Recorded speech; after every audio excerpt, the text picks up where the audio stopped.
Hello everyone, कैसे हो आप सब। उम्मीद है कि आप सभी अच्छे होंगे, बढ़िया होंगे, मस्त होंगे। साथियों, आपका अपने YouTube channel Cosmos UGC classes पे हार्दिक स्वागत है। साथियों, कॉस्मोस यूजीसी क्लासेज आपके लिए डेली एक डेडिकेटेड वीडियो लेके आता है यूजीसी नेट के लिए। और साथियों, अब इस जो अपना कॉस्मोस यूजीसी क्लासेज में जो क्लासेज चल रही हैं वो है भौगोलिक चिंतन का इतिहास। उनमें हम भूगोलवताओं का अध्ययन कर रहे हैं। हमने होमर और थेल्स को पढ़ा था। इसी कड़ी में साथियों हम जो अगले नेक्स्ट भूगोलवेता के रूप में पढ़ेंगे एनेक्जिमेंडर को। साथियों, सबसे पहले कि आप इस वीडियो को लाइक करें, शेयर करें और सब्सक्राइब करें और अपने साथियों के साथ पहुंचाएं, क्योंकि कॉस्मोस यूट्यूब के इतिहास में एक पहला चैनल ऐसा है जो आपको संपूर्ण यूजीसी नेट के लिए अपना कोर्स करवाएगा। तो इसी साथ देखना आप साथियों, जो अपने यूजीसी नेट के लिए है भूगोल विषय की धमाकेदार तैयारी की आज 5वीं क्लास है। प्रश्न पत्र सेकंड के लिए डेडिकेटेड है। तो साथियों, इसी कड़ी में हम चलते हैं आगे। आज का जो टॉपिक रहेगा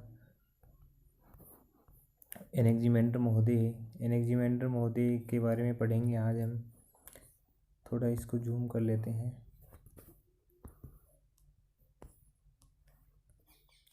एनेक्जिमेंडर थेल्स का शिष्य था। एनेक्जिमेंडर जो महोदय है वो थेल्स का शिष्य था और मिलेटस नगर का निवासी था। जैसे थेल्स मिलेटस नगर का निवासी था और मैंने बताया था कि थेल्स हेकेटियस और जो एनेक्जिमेंडर तीनों मिलेटिस नगर के निवासी थे। तो तीनों कहाँ के थे? मिलेटिस नगर के निवासी थे। आयोनियन स्कूल से संबंध रखता था। जो थे एनेक्जिमेंडर महोदय है उनका संबंध कौन से स्कूल से है? आयोनियन। होमर का बताया था, होमरिक स्कूल से जो संबंध रखता है वो है होमर।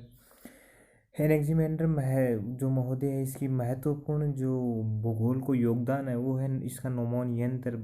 साथियों, एग्जाम में काफ़ी बार ये क्वेश्चन पूछा जाता है कि नोमोन यंत्र का निर्माण किसने किया था। तो नोमोन यंत्र का निर्माण किया था एनेक्जिमेंडर महोदय ने। एनेक्जिमेंडर महोदय ने नोमोन यंत्र का निर्माण कैसे किया, उसमें जो उसका नोमोन यंत्र बनाने का उनको ज्ञान कहाँ से मिला, ये सब हम चर्चा करेंगे। नोमोन यंत्र का ज्ञान बेबीलोन से मिला था। जो नोमोन को निर्माण करने का ज्ञान था वो एनेक्जिमेंडर महोदय को बेबीलोन नामक ग्रंथ से मिला था। और जो नोमोन है एक सूर्य घड़ी समान यंत्र होता है। जैसे सूर्य घड़ी होती है एक जो सूर्य की स्थिति बताती है, उसी प्रकार नोमोन नामक एक यंत्र होता है जो शुद्ध देशांतर को व्यक्त करता है। साथियों, नोमोन यंत्र है वो शुद्ध देशांतर को व्यक्त करता है और शुद्ध देशांतर शुद्ध ध्रुव को व्यक्त करते हैं। कि नोमोन जो यंत्र है वो शुद्ध देशांतर को व्यक्त करता है। जो शुद्ध देशांतर है वो किसको करते हैं? वो करते हैं शुद्ध ध्रुव को। इस प्रकार सर्वप्रथम ध्रुव की दिशा बताने का श्रेय एनेक्जिमेंडर को जाता है। सर्वप्रथम भूगोल के इतिहास में सर्वप्रथम ध्रुव की दिशा बताने का जो श्रेय है वो एनेक्जिमेंडर महोदय को दिया जाता है। एनेक्जिमेंडर महोदय ने विश्व के मानचित्र के अलावा भूमध्य सागर के तटीय देशों का मानचित्र बनाया।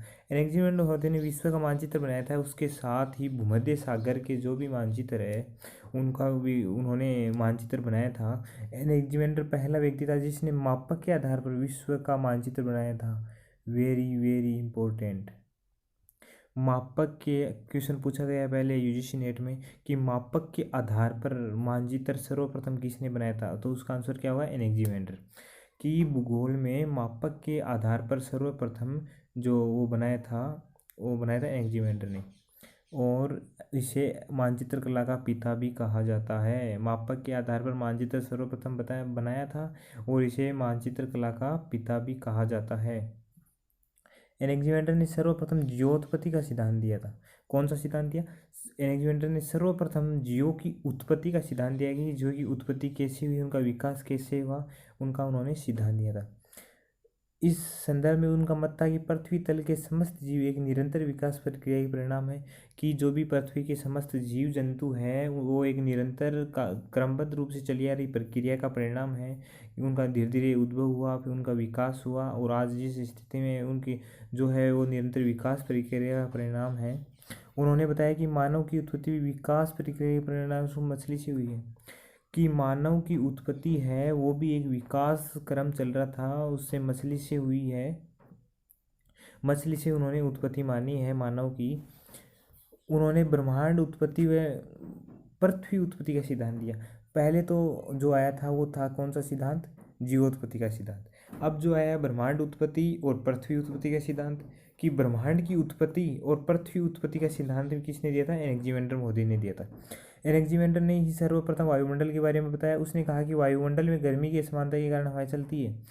एनेक्सीमेंडर महोदय वायुमंडल के बारे में जो सर्वप्रथम जिस भूगोलवेत्ता ने बताया था जो भूगोल को या विश्व को, वो था एनेक्सीमेंडर। उन्होंने बताया कि वायुमंडल में गर्मी की असमानता के कारण हवाएं चलती है, कि गर्मी की जब असमानता हो जाती है, कहीं अधिक धूप पड़ती है कहीं कम धूप पड़ती है, उनके बीच में जो असमानता हो जाती है उसकी बदौलती जो हवाएं हैं वो चलती है। एनेक्सीमेंडर महोदय के अनुसार पृथ्वी से सूर्य की दूरी पृथ्वी के व्यास का 27 गुना, कि पृथ्वी से जो सूर्य की दूरी है वो पृथ्वी के जो व्यास है उसका 27 गुना है, और चंद्रमा से पृथ्वी की दूरी पृथ्वी के व्यास का 18 गुना है। तो पृथ्वी और सूर्य की तो है पृथ्वी के व्यास का 27 गुना, और पृथ्वी और चंद्रमा की है पृथ्वी के व्यास का 18 गुना। साथ ही हमने इससे पहले होमर महोदय पढ़ा था थेल्स, और आज एनेक्सीमेंडर महोदय को पढ़ा है। साथियों मैंने कह दिया ना आपको, मतलब कि आप ये रेगुलर बेसिस पे बने रहो। इनके जो नोट्स है वो हमारे टेलीग्राम चैनल पे प्रोवाइड करवाए जाते हैं।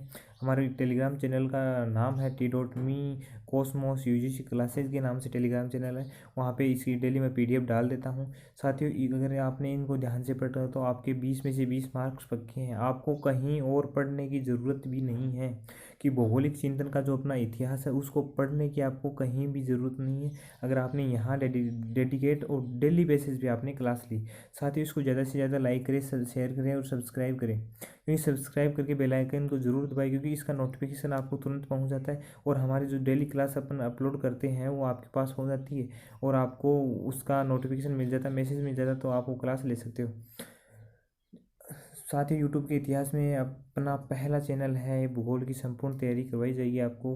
अब मैंने वादा किया है ना, तो आपको मैंने वादा किया है कि आपको संपूर्ण तैयारी कराई जाएगी। उसी क्रम में मैंने यूनानी भूगोलवेत्ता स्टार्ट भी कर दिए थे। धीरे धीरे क्लासेज का क्रम वो बढ़ाते चलेंगे, और अभी एग्ज़ाम की कोई कन्फर्म नहीं है। जैसे एग्ज़ाम कन्फर्म हो जाएगी आपको पर डे 2-2 3-3 क्लासेज करके और आपका कोर्स कंप्लीट बड़े अच्छे तरीके से करवाया जाएगा। साथियों आपको बस डेडिकेट बेस पे डेली बने रहना है यहाँ पे। अंत में विदा लेते हैं साथियों, मिलेंगे नेक्स्ट वीडियो के साथ में और एक ही धमाकेदार। साथियों अब लग जाओ, अब आग लग जाने चाहिए अंदर, क्योंकि लॉकडाउन की स्थिति जैसे ही समाप्त हो रही है उसी तरह से अपनी एग्ज़ाम की होने की संभावना भी बढ़ती है, कि लॉकडाउन ख़त्म हो गया उसके बाद में NTA एग्ज़ाम कंडक्ट कराता है या वो फिर दिसंबर वाली कराता है, इसकी भी संशय है। तो 2-4 दिन में अपने को न्यूज़ मिल जाएगी। तब तक के साथियों बाय, मिलते हैं नेक्स्ट वीडियो के साथ में।